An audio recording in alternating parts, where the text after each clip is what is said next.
God. Brother, మీరు ఒకప్పుడు ప్రార్థన చేస్తుంటే మహిమ కలిగిన కార్యాలు జరిగేది. మీరు ప్రార్థన చేస్తుంటే చీకటి శక్తులు తొలగిపోయేది. మీరు ప్రార్థన చేస్తుంటే దయ్యపు శక్తులు తొలగిపోయాయి.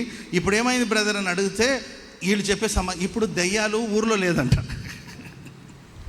దయ్యాలు ఊర్లో లేవు. దయ్యాలన్నీ ఊరు వదిలేసి ఎక్కడికో వెళ్ళిపోయాయంట, అడవిలోకి వెళ్ళిపోయింది.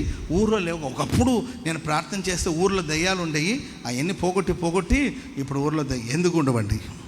ఎందుకు ఉండవు చెప్పండి? నీవు కృప పొందినవాడైతే, నీవు ఆత్మను పొందినవాడివి అయితే, అత్యధికమైన కృపను పొందినవాడివి అయితే, ప్రేమైన వాక్యం సెలవిస్తుంది, స్టెఫన్ని దేవుడు ప్రజల మధ్యలోకి తీసుకెళ్ళి మహత్కార్యాలు, సూచక్రియలు ఆయన ద్వారా దేవుడు జరిగిస్తూనే ఉన్నాడు. నువ్వు కృప పొందినవాడైతే ప్రజల మధ్యలోనికి ప్రభు నిన్ను తీసుకెళ్తాడు. నీ ద్వారా దేవుడు అద్భుతాలు జరిగిస్తాడు. నీ ద్వారా సూచక్రియలు ప్రభు జరిగిస్తాడు. నేను ఎప్పుడు చెప్తుంటానండి, ఒకటి మనకు దేవుడు అద్భుతం చేయాలి. ఎవరికి అద్భుతం చేయాలి? నీ కొరకు దేవుడు అద్భుతం చేయాలి. నీ ద్వారా దేవుడు అద్భుతం చేయాలి. ఈ రెండు అనుభవాలు మనకు ఉండాలి. మనం ఎంతసేపు దేవా నాకు ఒక అద్భుతం చేయండి అంటారు. ఎస్, మంచిదే.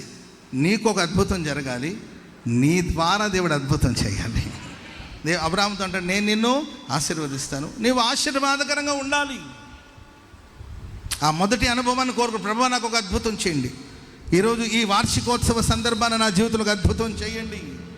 ఈ మందిర ఆవరణాన్ని దాటే లోపల నా జీవితంలో అద్భుతం చేయండి. మంచిది. ప్రభు అద్భుతాలు చేసే దేవుడు, సూచక క్రియలు చేసే దేవుడు. నీ జీవితంలో అద్భుతం చేస్తాడు. నీ ద్వారా దేవుడు అద్భుతం చేస్తాడు. బైబిల్లో ఆ కుంటివాడు ఉన్నాడండి, 40 ఏళ్ళు ఆయనకు వయసు.